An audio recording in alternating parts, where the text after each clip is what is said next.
Ayun, magandang araw po. Ito mga kababayan, nako, kahit masama ang panahon, ba? Si PBBM po, tuloy sa pagtatrabaho.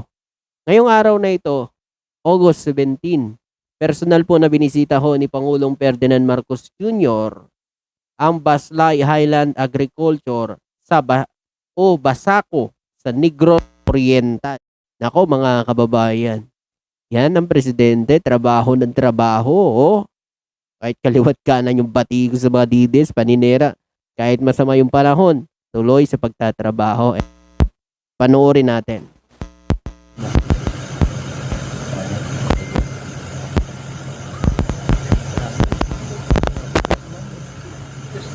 Good morning.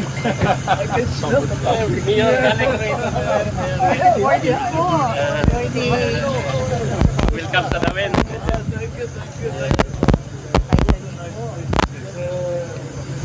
Malamig. Nice. Parang careful. Thank you. Grabe, walang pinipili oh. Kahit masama yung panahon, nagtatrabaho o mga DDS. Si Inday kaya, asaan? Diba?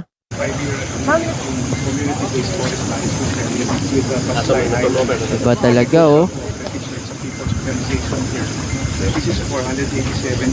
So binisita ng Pangulo dito ang kooperatiba. Itong mga kababayan nating magsasaka na tagagawa ng kape. Tabliya. Oh. Pa-demo mo na. Ayan oh, tingnan nyo. Ayan yung kape oh. So yun, meron silang galingan. To make sure na tagal na yung mga pala. Oh, yan. Tingnan nyo. Araw po. Ito po youth leader natin. Hello. Ano yung ginagawa nila? Atin pong sinisiguro na hindi na po Yan ang kinagandahan sa ating presidente, bumababa at nakakausap po ang ating mga magsasaka. At higit sa lahat, nakakausap niya at natatanong kung ano po ang maitutulong ng ating gobyerno para mapalago pa itong kanilang mga hanap buhay. Oh, ganyan mga didiles, di ba? babalik dito at doon sa Dihalin para punta na po sa sorting list of Alam president. pagka pwede na. Kung natanggal na po itong gaya nito, mayroon pang punti. So ilalagay natin dito para ibalik ulit. Para mag-punish sila. So after So dito, ito okay na. Lahat ito okay na. yes po, halos po, nasa mga 98% na po na nadihal na po lahat Mr. President. Pwede nyo nga kay Presidente kung paano kayo nagsimula dito. Oo nga, Mr. President. Ako po yung president ng organization. Dati po akong kaingiros. So from forest destroyer, nagiging forest caretaker na po kami ngayon.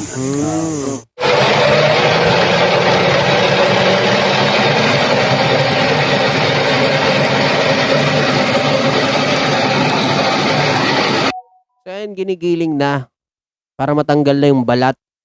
Di ba? Nitong ginagawang kape. Kape mga kababayan.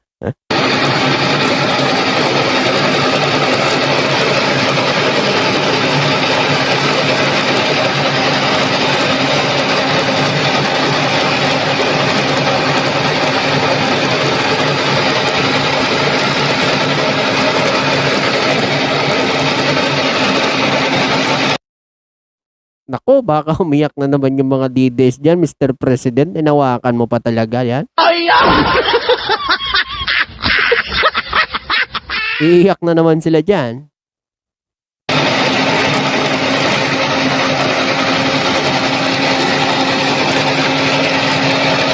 Tuloy yung presidente na walang kaarte-arte mga kababayan. Basta makakatulong sa sambayan ng Pilipino, lalo na sa ating mga magsasaka. Diba? Ayan o, tingnan nyo.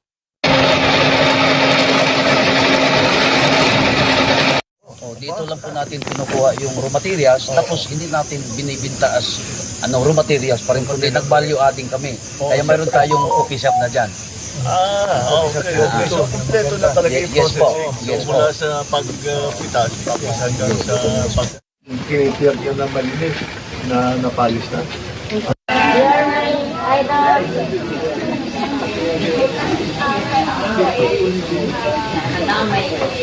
Ang dami pala nila dyan, oh.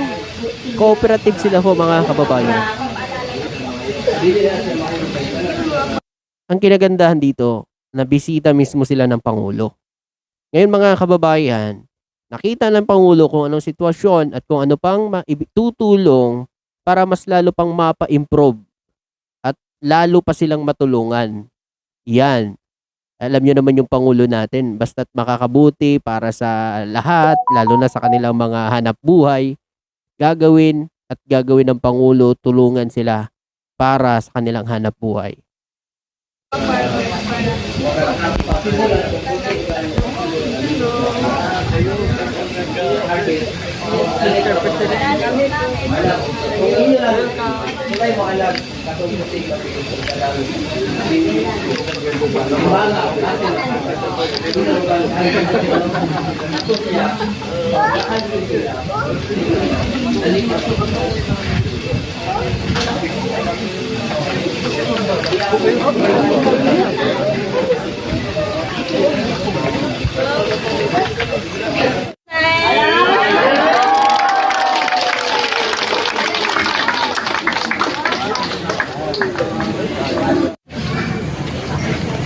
Ayan, tinig pa, no? Asukan to, no? Pinagyan na asukan to. Test. Yung sila pinag. Meron na.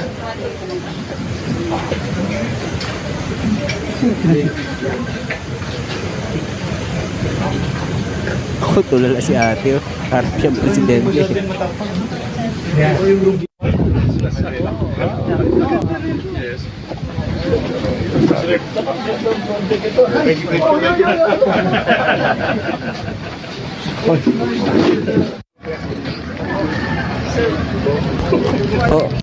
Oh, si nanay, nabangan si PBBM, merong ibinigay. Ano kaya ito? Mga kababayan, atin alamin kung ano ito. Yan, oh. Oh, ano kaya yan? This is my father. Parang lumang picture, ano? Former president. Ah, yun. Your father. And this is my father. Okay. This was taken 1965, so I want you to have a signature here. Hindi naman ako yan. Ayun, sulat na lang para may galing ng father. Okay, thank you so much. Grabe naman, oh. Inabangan ni nanay, kasi yung tatay niya dati, naging kasama pala, no? Ano din kay, sa papa ni PBBM, mga kababayan. Oh. Ngayon, eto si nanay, inabangan ho si PBBM at nagpaperma yung picture ng tatay niya at ng picture ng tatay ni PBBM. Wow naman. Diba? Ganyan, oh. Ganyan kamahal nila ang mga Marcos. Yung mga picture, nandyan, itinatabi, itinatago. Mga Dides, paano ba yan?